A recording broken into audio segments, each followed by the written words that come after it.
Can you keep yours?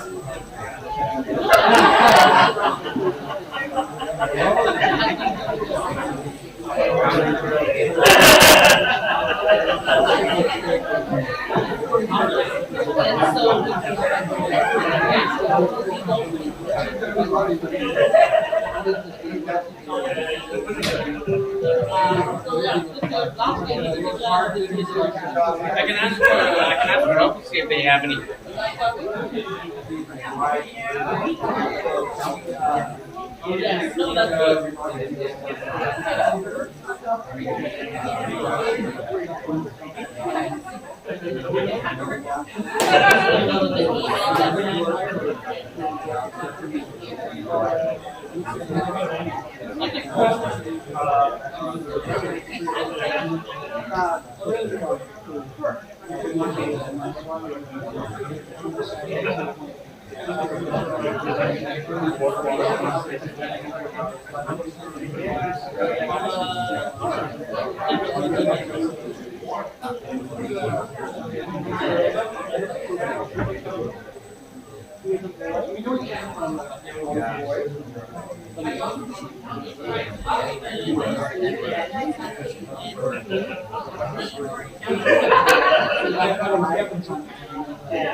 Okay, so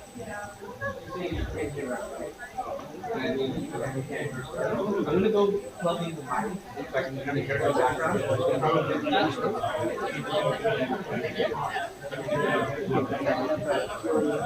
Yeah, exactly. The judge is not. Yeah.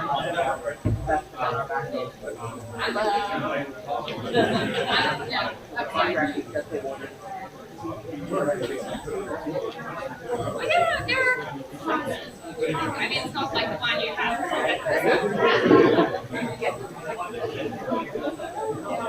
Well, it's not the one. They got it. Sorry.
Yes, I can.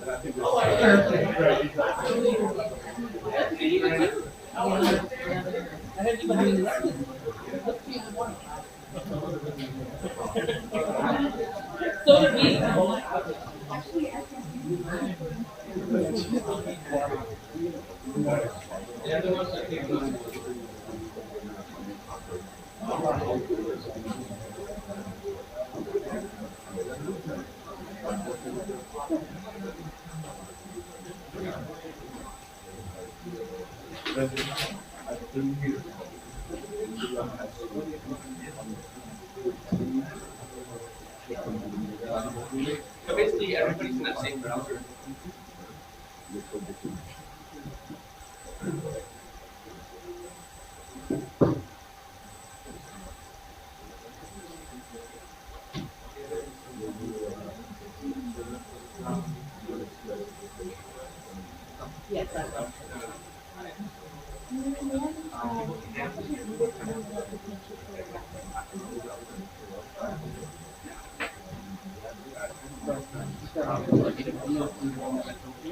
right now for this unit, they have to talk to the faculty. They don't have my phone to talk to them, and it's not needed. You won't get it. They will take them off. Automatically, in the background becomes an issue. I'll know it pretty quick. But like, if somebody from the audio has a question, they'll have to.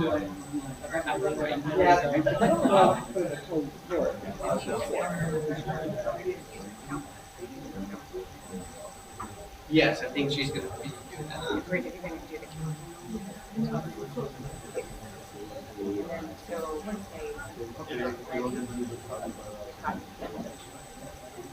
Vito, yours looks pretty good.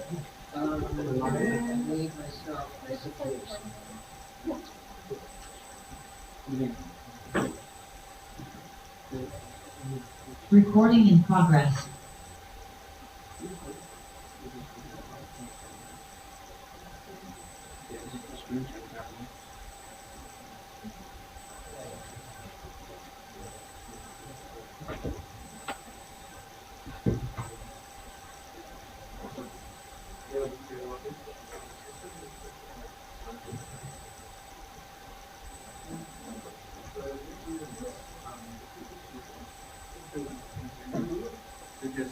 We're going to do it. We're just going to stay on this side of the picture. We'll go get a second.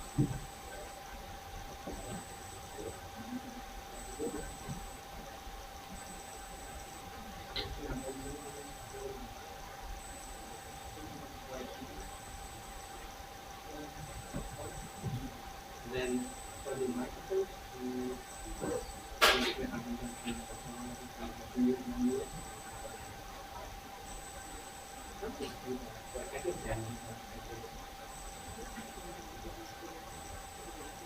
yeah.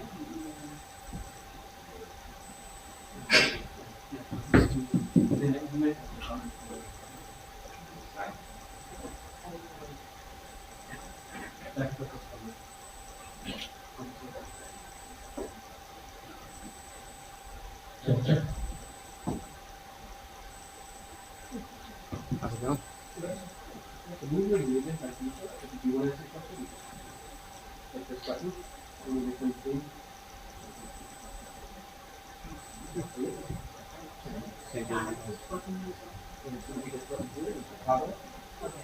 So this is embedded in Zoom. Zoom will take up any of your voice unmuted, and then if you want to mute it, then you can pick it up.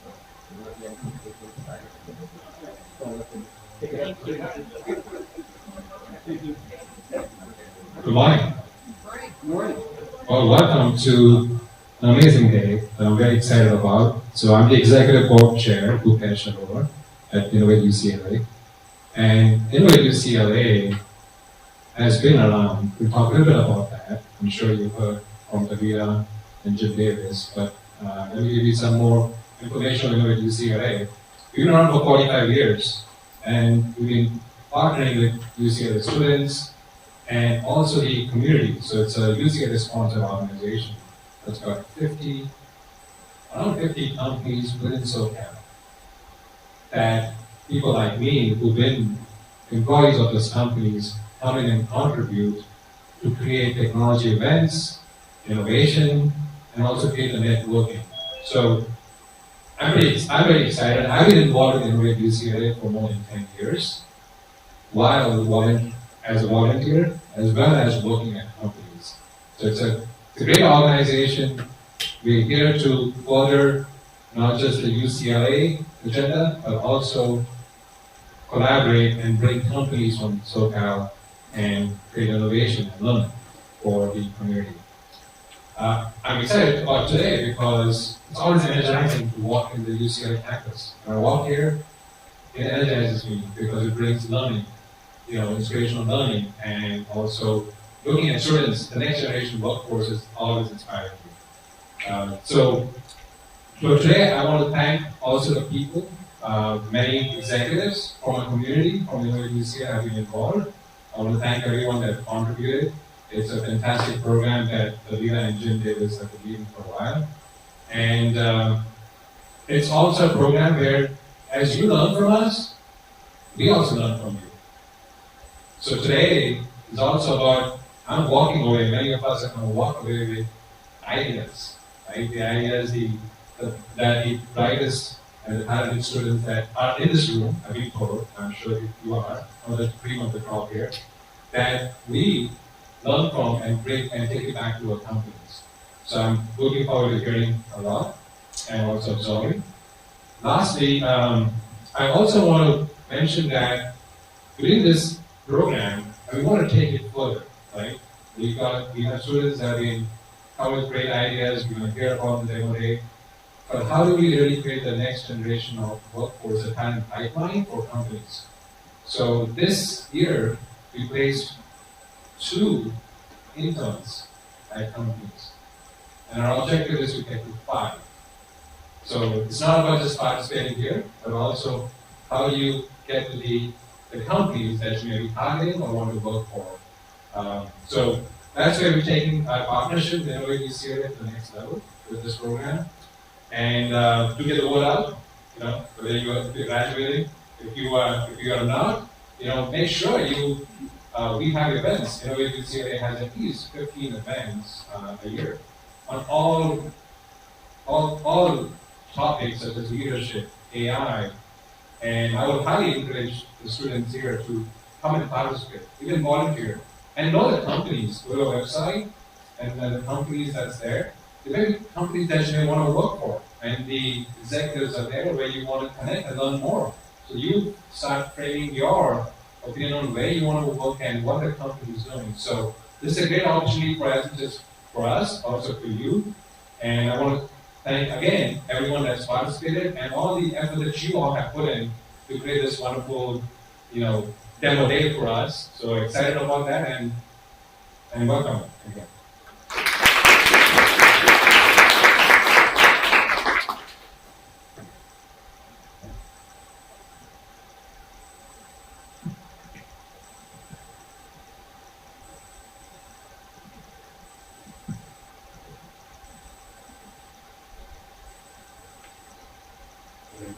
Can everyone hear me all right? Because this microphone's sitting in the wall. But I have some slides. I had to do what you had to do with some slides. So Rupesh and I and a couple of us are the opening act to your speeches. So we're really looking forward to these. And it's not really a speech, right? They're pitches. And we want to come back to that in a little bit. But I wanted to emphasize a couple of points and make a couple of observations, having worked with you this time. So first of all, does everyone feel ready? Yeah. Are you psyched up, right? There's been a lot of work put in here, and I'll tell you that the chief metric today will be that the temperature of the room go up, and I can assure you it will. I wanted to just make a couple of observations to sort of play off of what Rupesh was saying. There's no grad students in here today, but I wanted to tell you that all 16, all of you, this is very much like an MS or a PhD in France. So what happens with one of those is people work with you, you get ready, you do your study, you do all this work, and you don't end up here unless you're ready. You're ready to do this. And we all believe, the coaches, the dean and I, all of us who've been working closely with you, do believe you are ready for these pitches and work that we're doing today. And the real point here is that we are polling for you to do a great pitch, but it's not just polling for you, we're polling with you. You actually feel part of all of this, and it's been such a pleasure to work together taking this forward. It's a really important point. As you go back to the beginning of the first class, this was about us all working together, and I hope we do it the same way, because we certainly do. The second is, this is the same point that Rupesh made. I personally never get tired of this course, and the reason is because I continue to learn from it. So all of you got a full set of comments on your pitch deck from me this past week, and I hope they were useful. But what's going on with those comments is every comment I wrote, I go, do I do that in my own pitches? Because we all pitch. Everything's a pitch, right? A budget, a new project, a new company, everything's a pitch. Do I do that? And then as I was listening to your pitch talks, your practice talks this past week or last week, I go, that's a really good way to do this, and I'm going to incorporate that into what I'm doing. So this back and forth that's been going on is really refreshing from my perspective. I hope you're getting some experience from us, but this back and forth is extremely useful. I've learned a lot going forward. I'd be remiss, and we ended up talking about this a little bit just before with Robert and Josh, and I think a lot. You are at this really interesting point with artificial intelligence, AI. And we really hope that you got bombarded with a lot of interesting perspectives from experience and experts from all different kinds of walks. And you can hear there's a lot of chaos, a lot of uncertainty. We don't know where everything's going. There's policy, law, copyright, everything is up in the air. You are at a really good point, though, to really start sorting this out. And you've got a set of directions. And I hope from this course you have some things that will take you forward with how to really work with society, if you will, in taking AI forward. So let me put this in my perspective, and you may or may not appreciate this. So I taught the first AI class in engineering at Ohio State University in 1990. And you'll appreciate this. The class project was build an app that will go grocery shopping for yourself. That was the class project. And they spent the entire semester on that one app. Except there's a couple things that are different, right? The word app wasn't being used. There was no internet. There was no compute. There was no mobile. None of you, most of you didn't exist at that point. There was no security and there was no privacy concern. So if you look at today and what you heard from this class, the complexity, the scope, the impact is tremendous with where you are. And I propose that you keep that in mind and take the experience and stuff into very going forward, because you're at the best place. Because I've been waiting 25 years for AI to hit. You're here, and that's perfect. And then the last thing I want to do is there's some thank yous. We started those. It's important. So to the coaches, Kenny, I think is online. Barat, George, Josh, Andy. He said, "Look at that slide." Sorry, I didn't use my picture.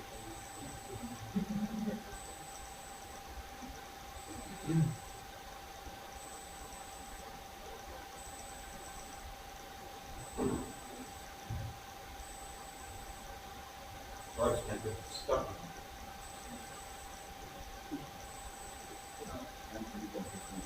Yeah, right.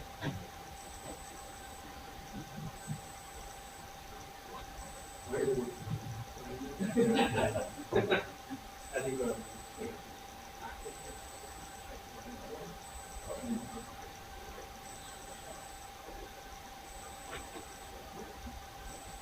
But all the coaches, I want to thank all the coaches, but I hope you, from students, have been interacting so closely with them.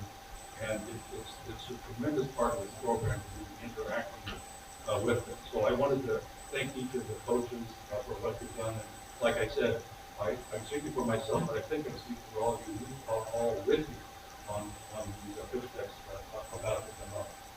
And the main point I'd like to raise here is you have been exposed to a lot of experience, the coaches, the speakers. We have a number of speakers here, the Innovate program and outside. There's a lot of experience that you have been brought to your attention. I hope it's very, very useful. You have proved to us that we are comfortable with you as a class being professionally successful in taking this forward. And all I would ask is pay it forward or pay it back, whichever way you want to look. So come back to the class and be a coach, come back to the class and be a presenter. But also when you graduate and go out professionally, take these same skills and create your own class in whatever company or whatever you're doing. Take it forward. Because this becomes very, very important. I hope you agree that there's some skills here you just don't learn in other classes, and it's very, very valuable. So a couple of observations, and the main point here is we are pulling for you and with you, and just a call out to the guest lecturers, a lot of expertise here, and we have several here as well today. And I want to acknowledge the judges. This is very real, what they're about to go into. It counts. And we'll be looking for how these go forward. And I'll turn it back over to, well, I have the agenda here, so I'm starting this off, so this is kind of like let the games begin. So I hope this is a good warm-up. I hope you kind of get these observations, to heart. But we want to start the team presentations right now. We will do them between now and noon. Very straightforward. The order is already set. And please don't run out because the photo op at the end is also very, very important. So this is a class to celebrate. Thank you very much, and let's go.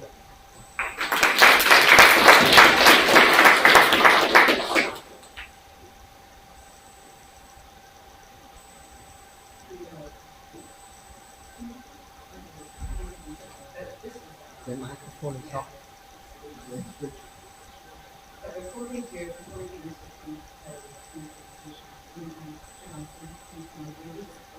four times.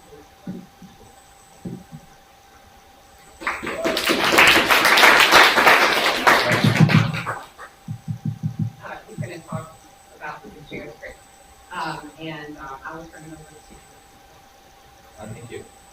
So, Davida asked me to stand up here and give my perspective about being a coach, and I'll tell you a story. So, my time with the young tech professionals student and coaching started back before the pandemic. So, I, like maybe some of you, came to my very first demo day, and I was absolutely blown away by what I saw the students do. And so, what I thought was, how can I get plugged in to this event? I just simply said, hey, how can I help? Is there something that I could do? Never expecting to be reached out and said, hey, you want to be a coach? So I said, absolutely, I'll be a coach. While I was thinking, I have no idea what that means. What did I just sign up for? I don't know how to be a coach. What am I getting myself into?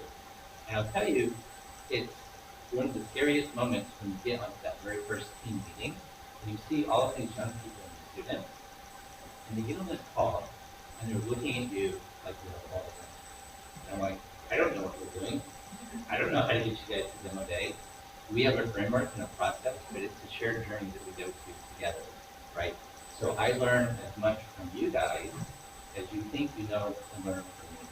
And that's why I keep coming back, right?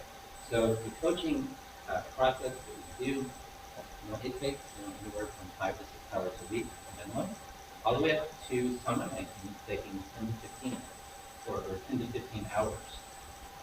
As we go through the week, depending on the team needs, the team itself, and especially towards the end. So I enjoy it. I'm always inspired by the teams. I'm inspired by the next generation of leaders, like we talked about. These are future leaders, future technology leaders, and they make me want to be better. And that's why I keep coming back. Because interact with the team, interact with the students, I just love it. Absolutely enjoy every single time and impressed every single time when they get to this moment, which is their time to shine, not because of me, but because of their efforts and their hard work. And so what I'll do is I'll wrap my discussion by giving the students here just a little bit of advice as you guys graduate, as you guys go into your next quarters, as you guys go into your internships, as you were talking about. So what I would advise you to do, and just give you a little bit of pointers, is to simply think about this. Never stop asking questions, right? Think about how we are as children. I have a 7-year-old and a 5-year-old. As soon as they wake up, they're always asking questions. How does this work? Why does this the way that it is? But if you think about how we're trained, we actually stop asking questions because we're trained that the answer is more valuable than the actual questioning process. The point is, by the time we graduate, nobody's asking questions anymore. And so what I encourage you to do is ask questions, because that's how we discover. That's how we learn and grow, right? Those questions can be naive questions, simple questions, right? That's what's going to help you learn and discover, right? And so I love asking questions. Keep asking questions, keep growing. Don't be afraid of failure, because it's in those moments that we learn and we grow and we get better, right? Try new things. Always love to tell my team, be comfortable with being uncomfortable, because those are the moments that we're going to learn. And the last thing is simply this. It's your personal brand, right? And I've talked to my teams, I've talked to some of the students. How are you showing up? When you go to class, go to your internship and go to your job, how are you showing up? Who are you? Why do you matter? Right? Are you communicating that effectively? What is your story? Right? So when we think about the world, we think about social media, we think about all of the politics and religion and all the things that are happening in the world. When your voice breaks free and I hear you and I see you, what am I going to remember about you? What do you want me to know?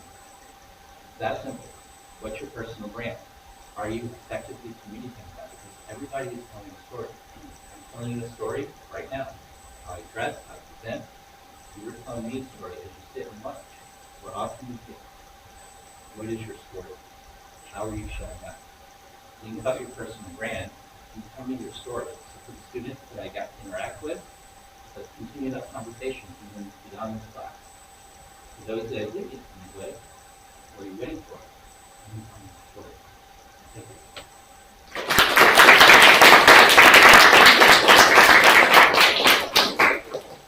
Thanks. I did want to just acknowledge a couple of people. I wanted to introduce Jim Melody, in the fact who's the executive director of Innovate. We got several people from Innovate as well. We have a very important audience out here. And then, importantly, there's one last thank you, which is to Viva.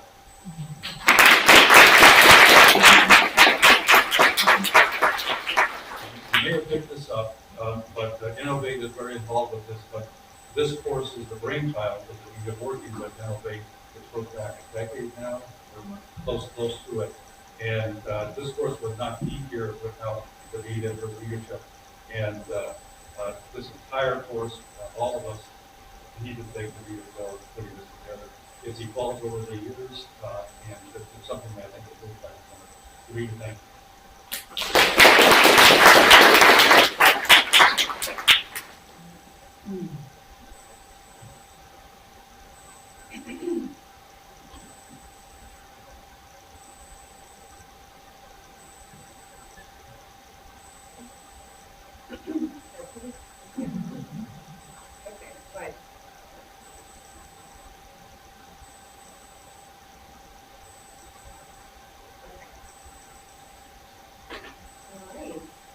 Can you hear me?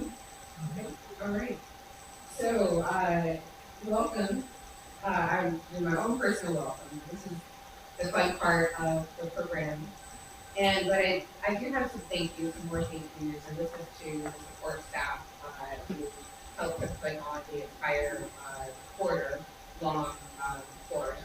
And that would be Anthony doing in the back, Guido Grimaldi right here in the front, Ashita. Is Ashita here? Ashita Singh. Okay, she is a third year. She actually participated in the course 2 years ago and came back to help the students, help with the students. Maggie, as many of you have gotten emails from her about logistics and everything. Brenda Mando, who's here, who has been helping behind the scenes. So John Savali, who's for them to innovate, helping to innovate into the process, and all of our OARC students. I also want to thank our impacted community members who were impacted by the fires. As you know, that our theme is the wildfires, and Eric Rowland is, I think Eric is virtual, but listening in virtually. We have Eric Nielsen in the back, impacted by the Altadena fire. Dr. Linda Marie Thomas, right next to her in the back too, impacted by the Altadena fire. And Jeannie Bedrosian, who's not here, she's been impacted by the Palisades fire, and actually Jeannie had to evacuate our families or horses on the fire. So when I give a shout out to them, they were telling their stories and their experiences, which helped the students understand the impact personally to them and what would have helped them. They're still going through the process. It's going to be years for recovery. So we think of her for some of their stories. All right, so right now, I'd like to introduce our Innovate judges. Thank you again for being here. Bonnie is a return judge from last year. She's the Deputy Chief Sustainability Officer from UCLA. Doug Getz is also a returning judge from some years ago. He's the Senior Vice President of Operational Resilience and Science at Fox.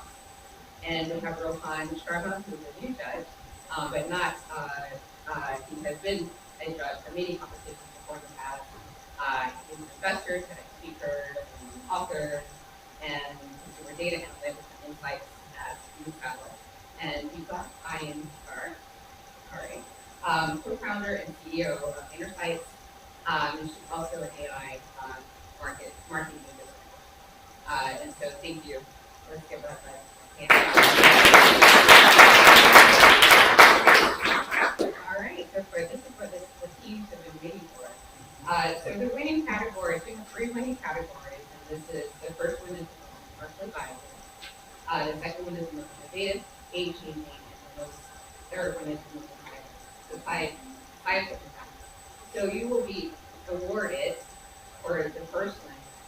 Everyone all the students who win in that category, the team that wins, you will have $25 from this deposit of for the second award, the most innovative, game-changing, you'll also, that team will have $25 deposited onto your room. And then the team that wins for the most societal, you will have $50 deposited on your room. Does that sound great?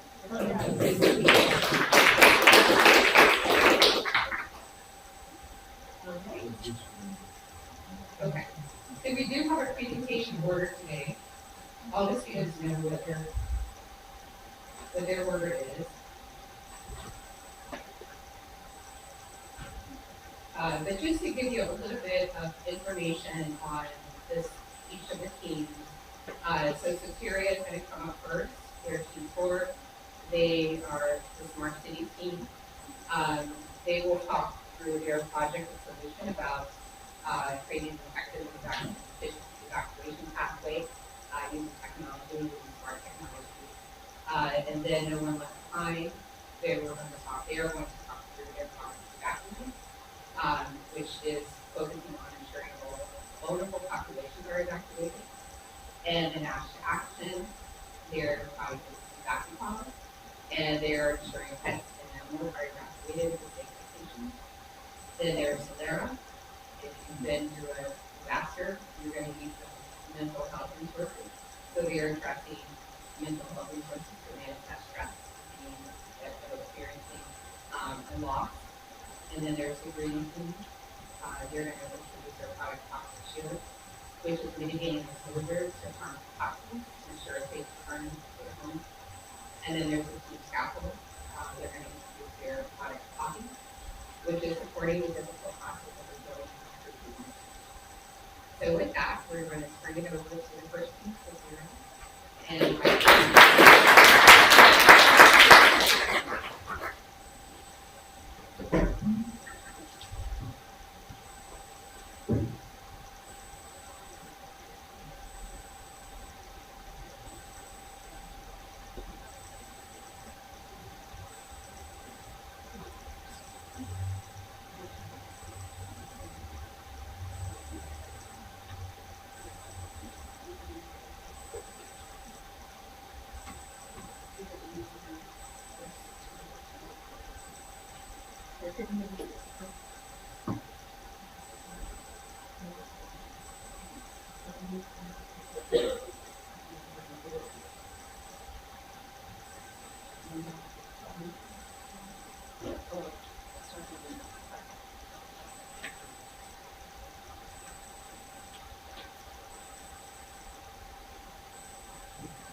Hi, we are Siteria, and we are focused on smarter and safer evacuation. Imagine this. You're trapped in your car, feeling the scorching heat as a wildfire approaches. The sky is pitch black, filled with smoke. The road ahead, completely gridlocked. You check your phone to see that you have no service and no guidance. You're completely stuck. And you can't help but wonder, how do I get out? Or even worse, how long until the fire reaches me? Now, being stuck and helpless as a fire approaches isn't just a nightmare. For many evacuees, it is a lived reality, and it can happen to anyone. There was a moment when I was stuck on Sunset Boulevard, and I was thinking, if the fires close in, we're trapped in our car, said an evacuee from the most recent Palisades fire. I was just sitting in my car screaming, waiting to die, said another evacuee, but this time from the 2018 Paradise Camp fire. This was said moments before this evacuee decided to abandon the car on the side of a very congested road and run through thick black smoke alone to save her life. It was later discovered that 5 people had been killed while attempting to flee this fire in their vehicles. Traffic management during natural disasters, especially these wildfires, is very chaotic. Evacuation routes get congested, creating bottlenecks that trap both residents and delay emergency responders. And as we've seen in the most recent Palisades fire, cars have to be abandoned on the side of very narrow roads and then bulldozed, which was time taken away from actually helping to put the fire. But here's the part that most people don't see.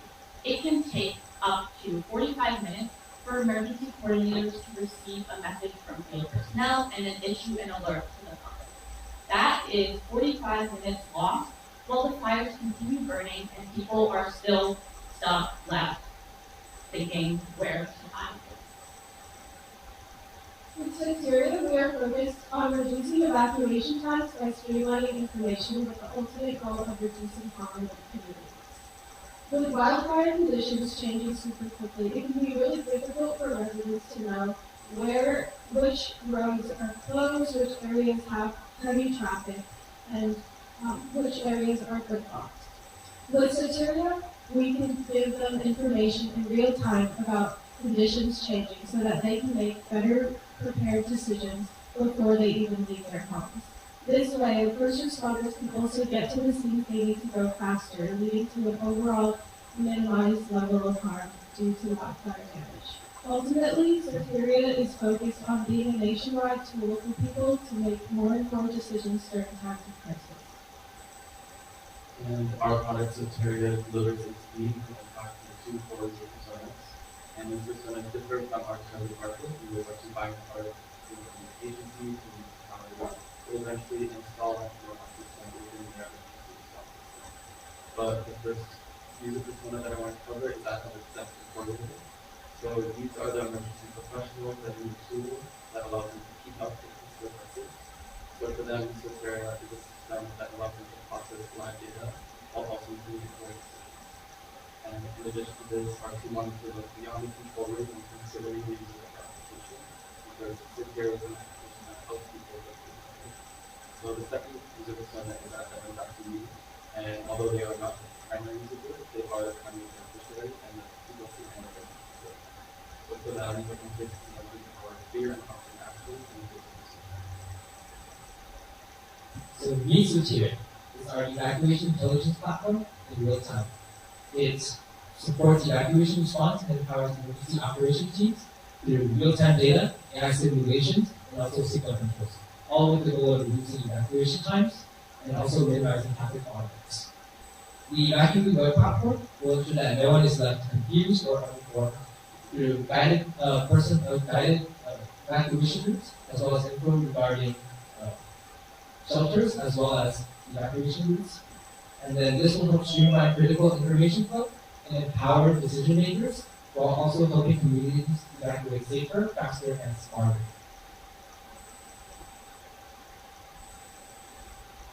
The coordinated dashboard serves as our command center for disaster coordinator teams.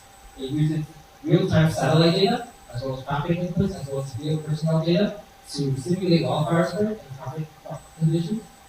And then AI-powered reading will then suggest the fastest and safest evacuation paths for the teams to make more impactful decisions. This will then allow the teams to send out zone-targeted SMS messages to actual evacuees so that they can then reduce chaos by centralizing the actual decisions and optimizing traffic flow, which will enable rapid communication. They'll be able to reduce evacuation times and thus prevent harm. So if I were Dr. Lee, this is a strong restriction on privacy. And first, I would receive an SMS notification containing our links that can post to the website, as well as other messages and an evacuation route. But this brings me to the first main feature of the Siteria application being completely individualized fields. So when location services are enabled, the user will be able to simulate and then also generate an evacuation route from your exact location to a recommended evacuation zone. And in addition to this, the board page will be included with public alerts and other messages that might be regarding evacuation. But the whole goal of this is to keep the user as informed as possible, because looking back at some of the daily wildfires, one of the biggest pain points was that evacuation is not informed about the fires. For example, with the Paradise fires, one of the biggest issues they faced was the fact that they didn't know about the fire and didn't get any messages about evacuation when fires were out of work. So this was carried out when we aim to solve this and keep users as informed as possible about these fires. While many products today focus on just one piece of the evacuation puzzle, Siteria stands out as a truly end-to-end solution. Unlike our other competitors, Siteria offers real-time evacuation routing, traffic signal control, predictive fire simulation, and AI-generated route suggestion, all in one integrated platform. Where others may stop at a basic alert, Siteria takes it one step further. Coordinators can run what-if simulations using real-time data, and then send SMS alerts with live maps and risk timers, all with no app download required. But most importantly, we serve both sides of evacuation. So coordinators with a live dashboard and evacuees with a simple yet actionable way to get out. And this rule-facing design is something that no other platform offers this level. And Siteria isn't just another basic alerting system, it is a smarter and more adaptive way to evacuate communities. Our target customer is the government agencies who are responsible for wildfire response, and there is clear financial justification for them to adopt a tool like Siteria. According to FEMA's loss estimation model, our nation sees significant economic loss due to wildfire. From the figures here, we can see California sees over 1 billion loss each year. And among that, the LA County represents over 100 million of that. And because Siteria can make evacuation safer and faster, we can contain fires sooner, which would mean less chaos, less destruction, and lower costs. Therefore, Siteria has a both large and urgent market. And our go-to-market strategy aligns directly with this need. Our first step would be launching Siteria in the LA County, focusing on the high-risk neighborhoods. We'll be working with local emergency management teams and also fire departments. And the main goal of this step is to prove the value of our product and also build trust among the government agencies. And from there, we'll expand across California, focusing on the cities and counties with those budget and need for smarter evacuation tools. And in the long term, we will bring Siteria to other states with wildfire risks. And because our platform is highly adaptive, we will ultimately support other emergencies like hurricanes. To bring Siteria to life, we will be adopting a nonprofit business model to ensure that all of the earnings that we gain from the product go back to making it bigger and better for the future. In years 1 and 2, we will be bootstrapping Siteria by keeping costs low, while also applying for grants and selling licenses to counties. In year 1, we will be specifically looking at piloting to Los Angeles County, and in year 2, we will be continuing to target specific fire risk-heavy areas within California. In years 3 and 4, we will continue expanding across California, and by the end of year 4, we expect a net gain of $2.3 million, which we will then use to expand our product nationwide. We hope that Siteria will become a product that people can use nationwide to be prepared for disasters. Mission to Action, we are Siteria, a team of engineers, designers, and public safety researchers. We will work together by a shared mission to make evacuation safer and smarter. We've talked to a lot of people on the front lines, learning about their thoughts and needs. And now we are ready to deliver Siteria, bringing what they need most when it matters most. And in times of wildfires, every second matters. And that's why we're creating a product that reduces evacuation time, streamlines information, and ultimately saves lives.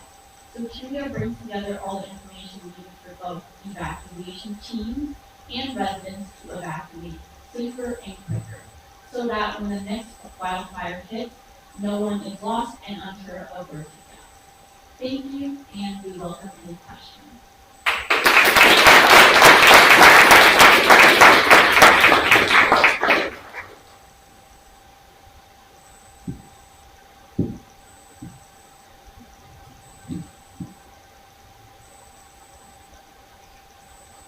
You guys did a great job, so thank you very much.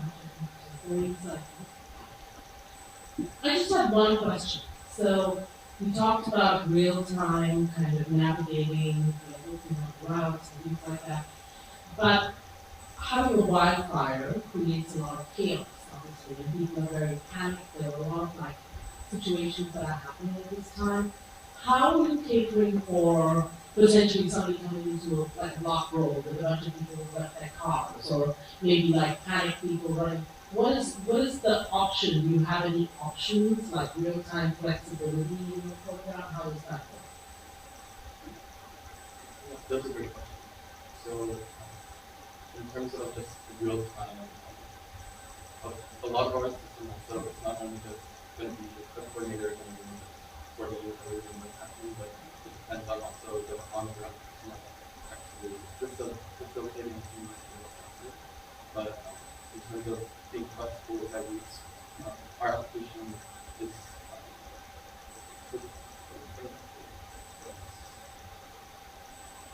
so for the user-centered application, our goal is to have a user who can simulate a route in real time. So even if they generate a route and put it into the GPS, they have calculators sort of on the road and it's not yet communicated to their route. They, through their data and other data that's given to our service, or things that have these routes just also be flexible and changing. Thank you. Hi guys, great job presenting and very impactful content. I got a couple of questions actually. I'll start with the commercial and what something on the community. You spread your product to 10. You were addressing practically everything that the big players do with the any chance you want to really focus on one of the core features that you really want to further white glove service so that increase the initial adoption, because otherwise it would be spread way too thin, including very large players with huge capital, and then you're getting into a market which is highly regulated, and eventually will need some sales fees to get into companies. Even though you're becoming one of those more brands and heavy, barriers to entry to get into government, and that's what predominantly one of the commercial is tough, right? So what are your thoughts there? That's a commercial question. I'll go into That's a very good advice. And I think the core features we wanted to develop first would be the real-time dashboard and also the evacuation routine page. And that's why we are like piloting only in the LA country for the first half. We really want to get working down and also for the time to work to actually show the people in the government agency that we have something that actually works. So we can go into the market and grow their follow-up question. What's a unique mode in this space, right? Someone can come this in and use this. I'm assuming you don't have a proprietary LLM or something. What is your unique defensible mode that someone cannot come in tomorrow with a 2 to 6 players to develop this in 5 years? and have exactly the same strategy, exactly the same plan, and you have to go out. What's your difference? Is it technology mode? You have IP, patent, copyright, trademark. I'm not sure, but any defense will happen.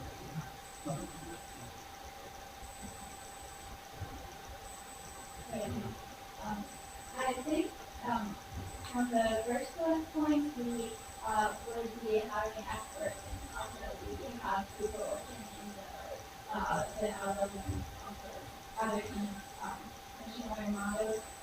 Here, we would have developed a model for that. So also, because we would be integrating a lot of data sources, that would take a lot of fixed costs and also calculation costs.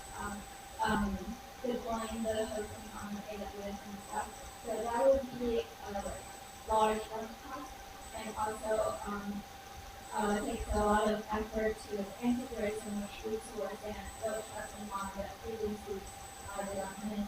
So I think that would potentially prevent others from entering the market. Okay, we don't have any more time for questions. We'll get to the next one.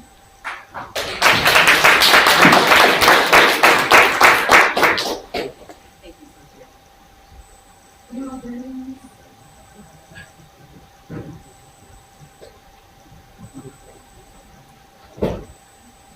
All right, next team. No one left behind.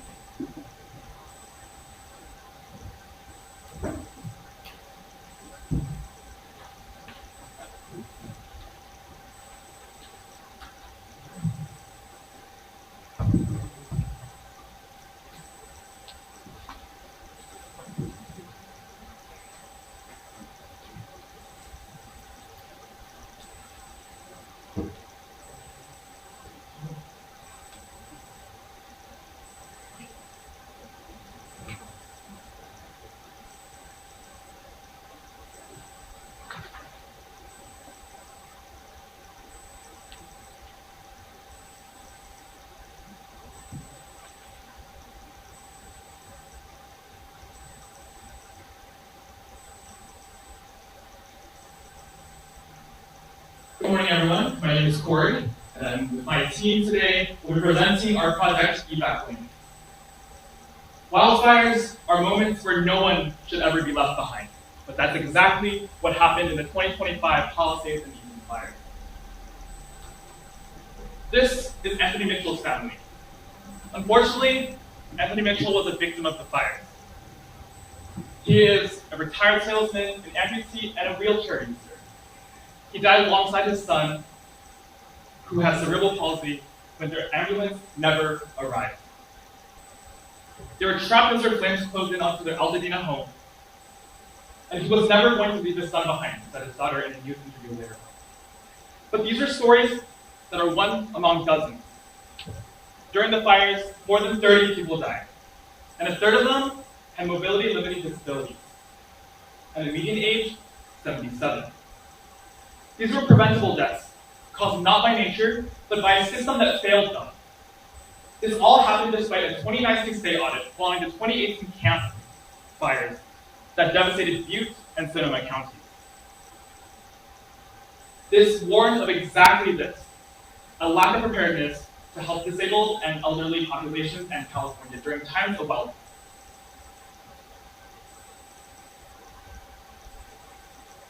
Despite clear guidance from FEMA, counties failed to assess community needs or include people with disabilities and other access and functional needs in their plans. Critical resources like accessible transportation and shelters were overlooked. And it wasn't just a local failure. The audit called out Cal OES, California's emergency agency, for not issuing the legally required guidance or after-action reports that counties depend on to improve. The result? A system unprepared to protect the people who need it most. Without this, counties are liable to lawsuits, funding restrictions, and most importantly, preventable deaths.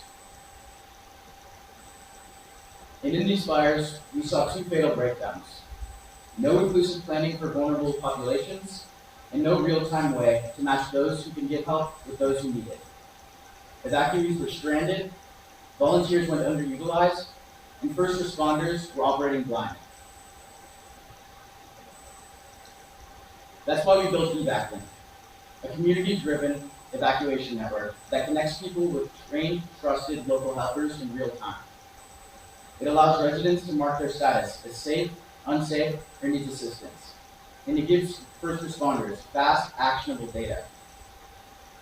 It empowers communities to step in when seconds matter most, without wasting critical time or risking more lives. Because true safety means everyone gets out together.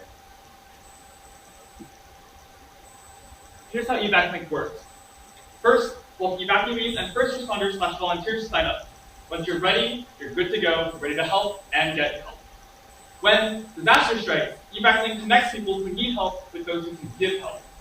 This matches evacuees with nearby volunteers or first responders based on location, accessibility needs, and urgency. And once linked, Evac Link guides them both to safe evacuation points, ensuring clear communication, proper assistance, and safe arrival. It's community-powered evacuation made smart. To bring the system to life, we built out 3 prototypes to show us the key features that Evac Link shows us. First, you sign up and create an evacuee profile and add important details ahead of time. This includes medical needs, mobility accessibility, and communication preferences. You can also list emergency contacts, so you'll be notified automatically when emergency strikes. Next is the evacuation check. During an emergency, users can mark whether they're evacuated or not, and if not, quickly leave a voice message or a text message explaining why, like if there's a blocked exit, a missing pet, or a mobility issue. This helps responders know exactly what they're walking into without wasting precious time. And finally, the Volunteer Connect. This is where Evac Link does what it's made for. It links evacuees with nearby volunteers. Evacuees can select from pre-verified local evacuation spots, and volunteers trained in evacuations and emergencies would safely transport them there in this time of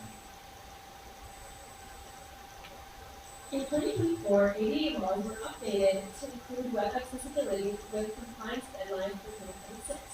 That means all digital tools, especially emergency-related ones, need to meet WCAG 2.1 AA standards. And after working with advisors from UCLA Web Accessibility Initiative, we've ensured our app meets these standards across the board. One of our core features is a voice recording tool because speaking is often the fastest way and most natural way to give a message during an emergency. But we didn't stop there. We've also, to serve as many people as possible, added a text input option, a video feature, and text sign language, and support for all languages. Evac Link uses AI to convert a user's voice or typed message into a detailed, actionable evacuee profile. This allows first responders to understand exactly who they're helping before they arrive. For example, if someone says into our voice messaging system, "I can't help and I can't leave because my front porch collapsed and my wheelchair won't fit through the side door," our AI will convert that into short tags like wheelchair user, blocked exit, side door not accessible. It also flags important details like service animals, medications, or communication needs, helping first responders and volunteers prioritize and prepare. When we talk about safety, we're not talking just physical, but it's also digital too. So evacuating handles highly sensitive data, so we build our platform with care at every level. First, we collect only what's necessary, which is the evacuee profiles, volunteer availability, real-time incident data, and often geolocation. Secondly, all of our data is protected with industry-grade AES 256 encryption, and we've also built hot failover infrastructure, which means that the system is going to stay live even during critical moments and outages, which is important during a disaster. And finally, our privacy standards go beyond just basic compliance because data sharing is voluntary and we're aligned with HIPAA standards. In our research, we found only one other service called Crowdsourced Rescue that is similar to Evac Link. Crowdsourced Rescue is built specifically for hurricanes and also does not have a mobile application like we do. While both support community rescue efforts, Evac Link has 6 major features shown here that Crowdsourced Rescue does not. We target vulnerable populations with people with disabilities and people over the age of 65 specifically and focus on helping them. We're fully accessibility compliant, and we have a behind-the-scenes assignment interface that first responders can use. Additionally, our access to a mobile application is super important to us, and we keep an updated registry, so we're prepared anytime a disaster strikes. We're not just matching people, we're building infrastructure for inclusive disaster response that just doesn't exist yet. Looking at our go-to-market strategy, we are planning on focusing both on individual users, like family members of people impacted and vulnerable individuals, and institutional buyers like cities and counties. We'll start by partnering with local universities and governments, and then recruit volunteers from campuses and communities. Once that network is in place, we'll launch marketing campaigns to onboard users and raise awareness. We'll also pilot in wildfire-prone areas, testing and refining our app in real-time conditions. Our volunteer recruitment is rooted in community trust. We start with agencies like emergency management offices and those focused on vulnerable populations. Then, we plan to build local Evac Link networks by working with CERT to identify local leaders to expand reach. We'll show up at festivals, farmers markets, and park events. We really plan to meet volunteers where they're at. In addition to community recognition, every volunteer will receive a certification in basic disaster training. And super important to us is keeping our users safe, so we'll use Checker to conduct volunteer background checks once every volunteer signs up. Looking into our potential market, our initial focus is on California, specifically the 578,000 residents in our targeted areas of Los Angeles, San Diego, and Orange County that live with a disability. But the need is massive. There are 8 million people across California and 18 million nationally and 1.7 billion worldwide that live with disabilities. Evac Link is built to scale. In terms of our business model, we operate on a dual revenue model.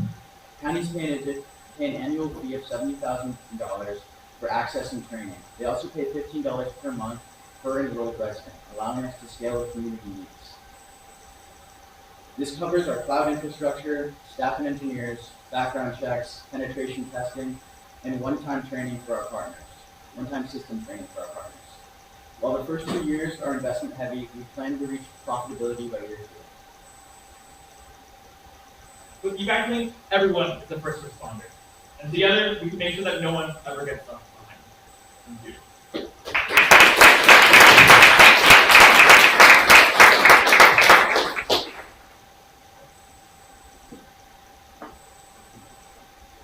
Great presentation.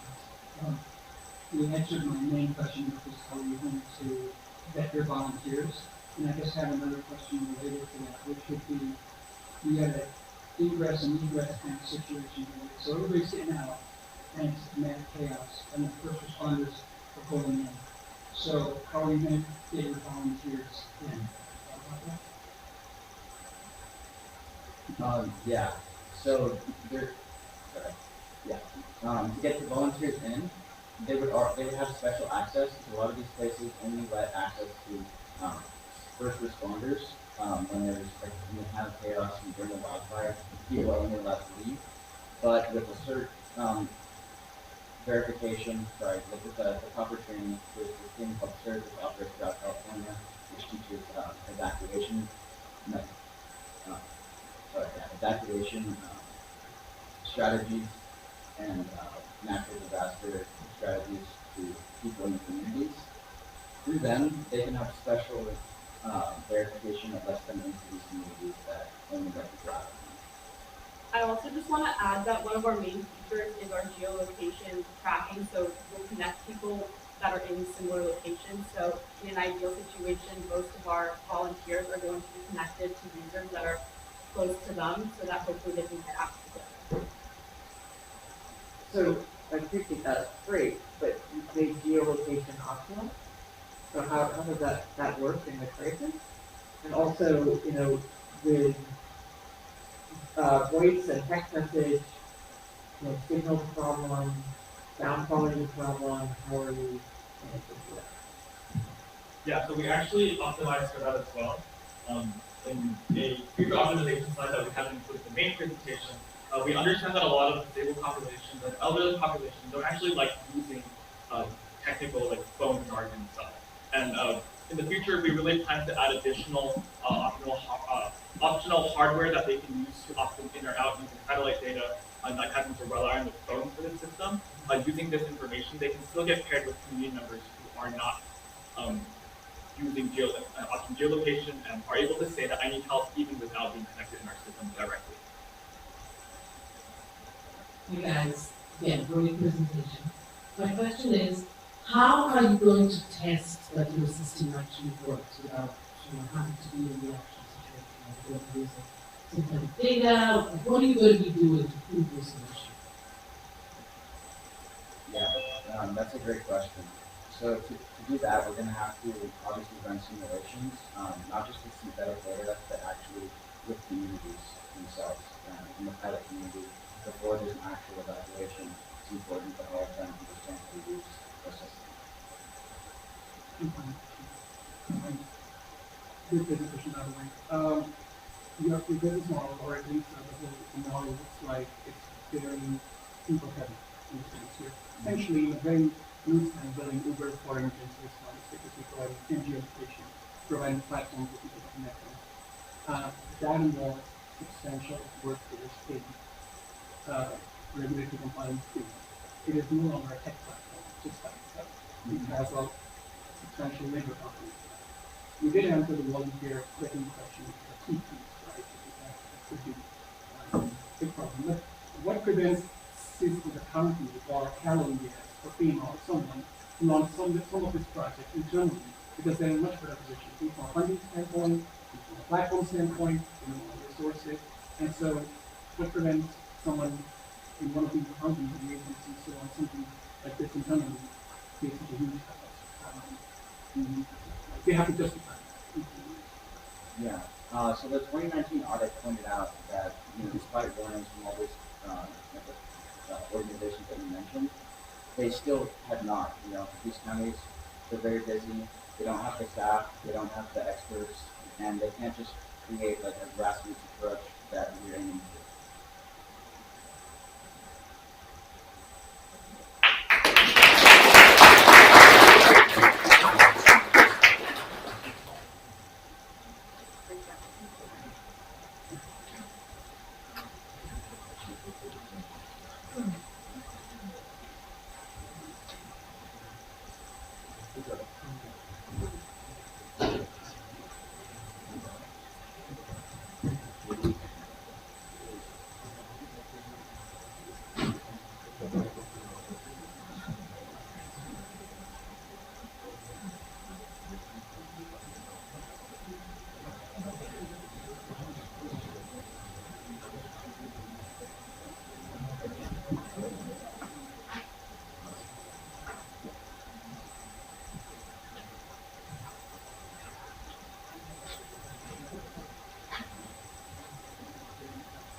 Out of nowhere, disaster strikes. Immediately, you get a notification on your phone that you need to evacuate your house immediately. Here, panic sets in. Your mind starts racing. Where do I go? What do I grab? And how can I get my family to safety? As you're packing, you lock eyes with your pets. You pause and you realize that you don't have a clear plan for them, nor do you have the right resources for the chaos that lies ahead. And so, that's where EvacPause comes in. Because you should have to pause before you prepare. And so we sat down with Eric Nilsson, a father who evacuated the Altadena fires with his dog, cat, and wife who just started cancer treatment. As the flames had closed in on his home, he packed his things and tried to find a hotel that would take his 85-pound dog along with his pets, but was quickly met with disappointment when he realized they had strict pet policies. Next, he spoke with Jeannie, a 66-year-old horse owner from Malibu who lived through several past fires and has 40 competition horses. With just hours to prepare, she tries to organize all her horses, and in past fires has made the difficult decision to let some of her horses loose. And so these aren't just problems unique to Eric and Julie. In fact, these are two out of the many examples, and here are the specific problems that pet owners face during disasters. Number one is that there's no centralized pet-friendly resource platform during disasters. Number two is that it's difficult to find pet-friendly lodging that will take in all different types of pets, breeds, and sizes. And lastly, while you're trying to take care of yourself during such a difficult time, you just can't provide the optimal care for your pets as well. So we created EvacPods, a centralized solution for evacuees and their pets, unlike anything that is currently available in the market. EvacPods connects pet owners to verified, pet-friendly lodging in real time and enables safe, trusted volunteer care when direct housing isn't available. From our research, we gathered information that there are thousands of people willing to help, and we will be connecting them with the people in need. Pet owners can register and filter by pet types and needs, making sure that all pets can be cared for. EvacPods is a flexible, location-based, community-powered network. We created EvacPods with wildfires in mind, but emergencies don't only come in the form of natural disasters. And we want to make sure that we can accommodate from small to large-scale disasters. Life is unpredictable and emergencies can happen at any time, whether it be a car accident, hospital visit, or travel disruptions. And we want to remove the burden of finding last-minute pet care with fast access to our trusted volunteer work. We support short-term fostering to anybody who is unable to care for their pet for any reason. Another thing that we offer is collar coordination, which is especially important for large animals during urgent moments. So this is an overview of our fully functioning prototype. As a pet owner myself, I spent a lot of time thinking of everything I would want to be an app if I were in a situation where I had to evacuate. So each volunteer and evacuee will have their own profile with the pet having their own sub-profile. Something we believe to be extremely important on these red tags which show the level of urgency. For example, Bambi, who is an older cat that requires medication, will show a red tag, indicating she with high urgency and needs a home as soon as possible. Pet matches are made based on preferences from both users, so the matches are unique to you. But we still provide you with the option to accept or decline a match for whatever reason. We also have a mapping feature which shows rescue centers near you. Within this feature, you are also able to view available volunteers in desired regions. As of now, we are the only centralized resource on the market that includes care for all pets. So whether you have a cat or a horse, we created something open to everyone. We know how stressful and vulnerable emergency evacuations can be, which is why it is extremely important for us to keep this app completely free. Unlike other pet sitting apps that charge per night, we are a community-powered nonprofit, so you don't have to worry about hiring a pig to replace your furniture and also pay for your pets to be safe. EvacPods is also focused on emergency-specific situations, so whether you're dealing with a flood in your home or an emergency stay at the hospital, you don't have to worry about EvacPods is here to make sure your loved pets find a home right away. Here's how we stand out against the current landscape. Firstly, we're accessible to all pets, not just cats and dogs, which already differentiates us from most of the apps on the current market. Secondly, we're disaster-friendly. So we're the first app that will pop into users' mind during these critical times of need. However, unlike the second app over there, we also provide access to pet-friendly lodging and a centralized map to find everything, giving users a one-stop shop to find all the resources during these critical times of need. To sum things up, what sets us apart is not just our services, but also the readiness, accessibility, and compassion we give towards our users. Our total market includes 16 million pet-owning households in the evacuation for the state. including Texas, Florida, Alabama, and Louisiana. We selected these regions as they face recurring climate-related disasters. Our available market narrows to California, where 8 million pet-owning households are increasingly vulnerable to wildfires. And finally, our achievable market is LA County with 2 million pet-owning households.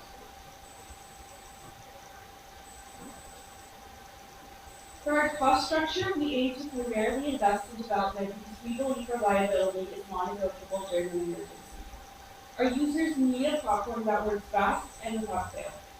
Additionally, marketing and coordination go hand in hand because this ensures people that need us find us and that care is served by the community and not. We decided to focus on securing one single sponsor, which would maximize value for both our platform and them as well. Our exclusive offer would provide powerful brand alignment with rescue care and loyalty and unique emotional presence during a high-stress time. We would also receive significant PR value with pet owners in crisis and broad visibility. They would receive access to first-party data such as pet care types and needs and geographic usage to enable targeted marketing and long-term insight. The sponsor would also receive year-round brand integration with first launch rights, which would strengthen their connection to preparedness and compassionate care. So looking into our go-to-market plan, so during our pre-launch phase, we're focused on app development and brand awareness. So we'll continue our user interviews, and we'll also gain early traction through having people sign up on our mailing list. By the end of 6 months, we will have completed 300 user reviews. Next, we understand that without volunteers, the app just doesn't work. So from day one, we're going to zone in on homeowner associations, pet-friendly property managers and landlords, and other pet owners. And then looking into the pet owner community, we're going to dial in on the pre-existing community on Facebook groups and do hands-on marketing at pet stores and equestrian sites where we'll talk to people face to face. Moving into our launch phase, we are going to do targeted marketing leveraging our partnership with Chewy or Petco, and we'll take up ad space on social media as well. And we're also going to target red zones in California. And then looking into our post-launch phase, years 2 to 4, we're focusing on scaling and optimizing our product.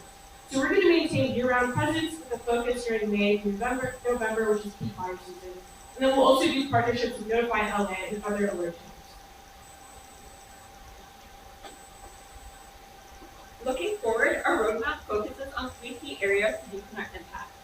Firstly, we're looking at regional expansion and tailoring our platform to different regions and different types of emergencies, including smaller scale emergencies, floods, and hurricanes. Secondly, we're looking to adapt to support more advanced logistics for larger animals. Lastly, we're looking to prioritize our users and track KPIs and engagement metrics in order to improve our UX and user design, as well as incorporate some new feature enhancements. We believe that these developments will help grow Evac to lead the field in helping different pets and their users. We believe emergencies are vulnerable enough. That's why we only collect essential data. Care needs, contact information, and location are just enough to make timely and safe connections. Users stay fully in control of what they share and when. Additionally, in terms of our sponsorships, we only share non-sensitive data, and users can opt out at any time. So we're Team Ash to Action, and what brought us together is not only our shared love for pets, but our commitment to community engagement. And so not only with our business acumen and technical skills alone, we are the perfect team to take on this endeavor. Thank you so much, and please connect with us on LinkedIn.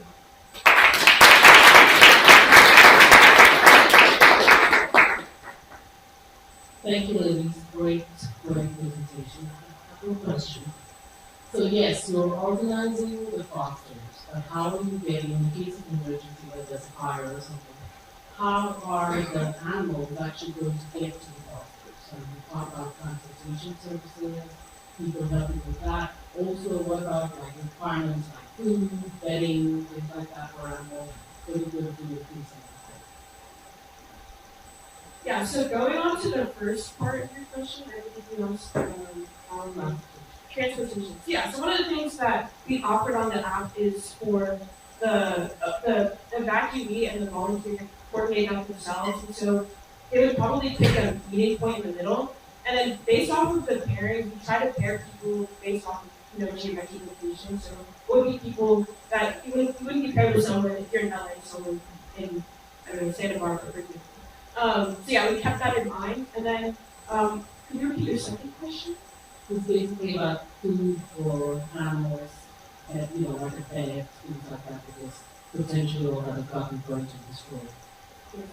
I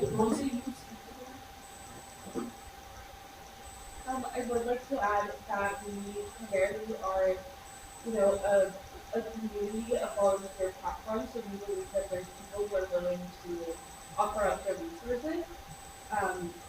While it might not be ideal, we do have plenty of data on people from the past fires who were willing to offer up their homes or even give out food or anything to pets. And we believe that these communities are super strengthened. Yes, I can also speak to that. So we spoke with Petvac here, who did an amazing job of during this time we sheltered 3 dogs for 3 days. And these are dogs from the Palisades fire. And then going back to your earlier point, you mentioned how we provide food, etc. So one of the main benefits of having a sponsor is they do allow us to give out discounts, and the owners would be able to order that food through, like, let's say, Chewy or Petco, and it would be at a discounted rate. Thank you. Just a follow-up question. First of all, the previous was your GPM is pretty solid, but it only works after a certain point. You will not get partner choice, typically, until you have a strong traction for Chewy or Petco or anything later. So, but without that said, I think it's largely fleshed out. I think during the presentation, I was largely convinced that this is beyond just an emergency platform. It could be in regular days also. If some pets wants to, I'm going for a vacation or somewhere, they can find volunteers and drop their pets. Right? But you did mention that you will be spending pretty heavily in your roadmap on commercial vehicles to transport physical parts in the economy. That's a very technical business model, right? Because if it's sort of combining the Airbnb and Uber plus the fees, and so that looks like a very capital model. So is that going to be funded by partnership because you're largely not charging volunteers or the people you're talking about? So how are you going to fund that? Sorry, are you asking how are we going to fund the transportation? Both transportation, the vehicles that you're going to get for the pets, that too, and then largely the volunteers, which I think was a presentation also has how are you going to vet the volunteers? It also goes back to the question, which is how are you going to make sure that the volunteers have the right place, it is clean, safe, and it's accommodated. But they're guided. Yes, going back to the most recent question, so we've already thought of vetting. In fact, when we interviewed Jeannie, one of the things she said that we need to include is, can the volunteer send a picture of how big their space is, is it fenced, is it enclosed? So we already considered that, and so when the user does sign in, they will have to do a background check. Going back to your first question about how are we going to pay for transportation, a lot of it is pre-existing, like especially if you look at the horse community, haulers, that's already fleshed out. In terms of that funding aspect, the evacuee would have to, fund it, at least pay for gas and pay for things like that. But again, in the broad scheme of things, given that this is a free service, we're not really asking for much from the evacuees. Just the fact that with everything that happened with the wildfires, there's already a lot of people who are volunteering out of their own parts. So I feel like getting the help for that would be very different.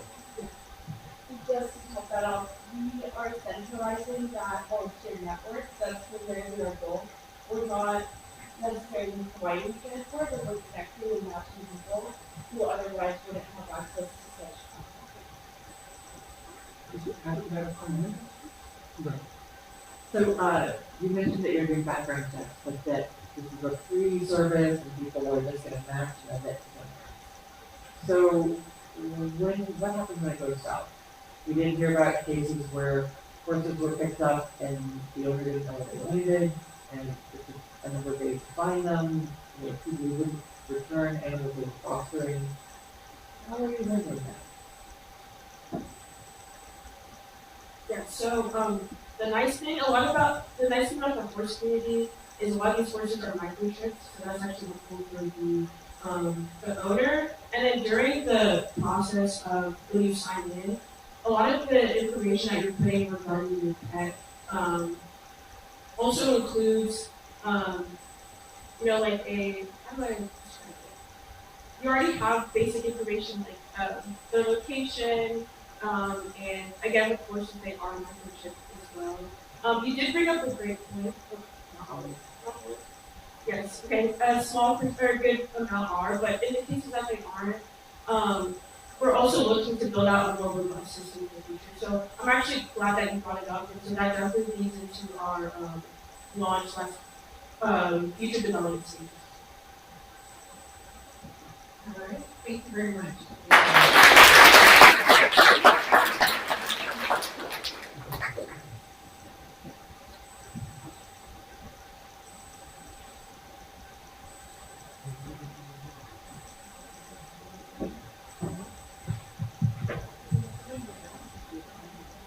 Oh, we have a member joining from Zoom, so we just want to see if that should hear us, and then should speak. Yeah.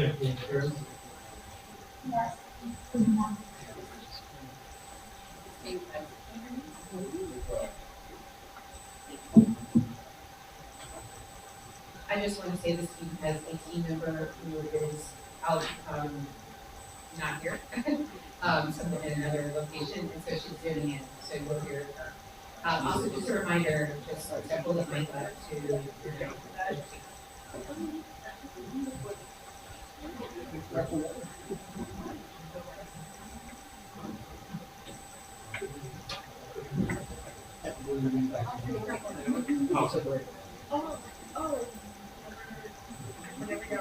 Okay.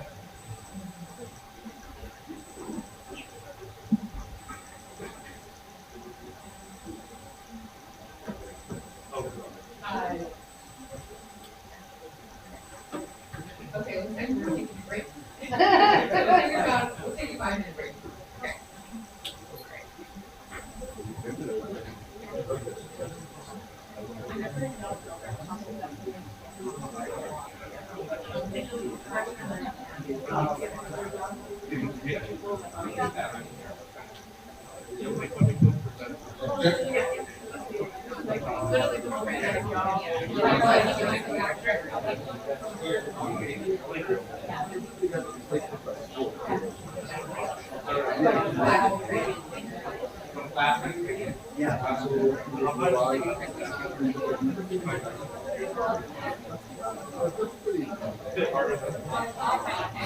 Okay.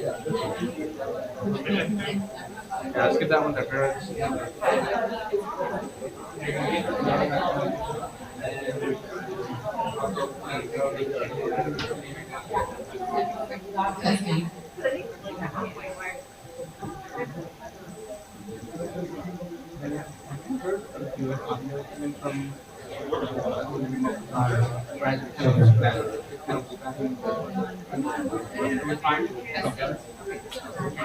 I can turn you up in the back. Number one. I have noticed, I think I'm going up and down.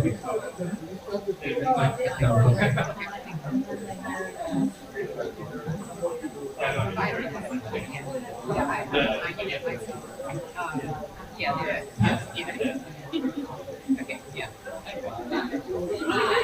I've only allowed.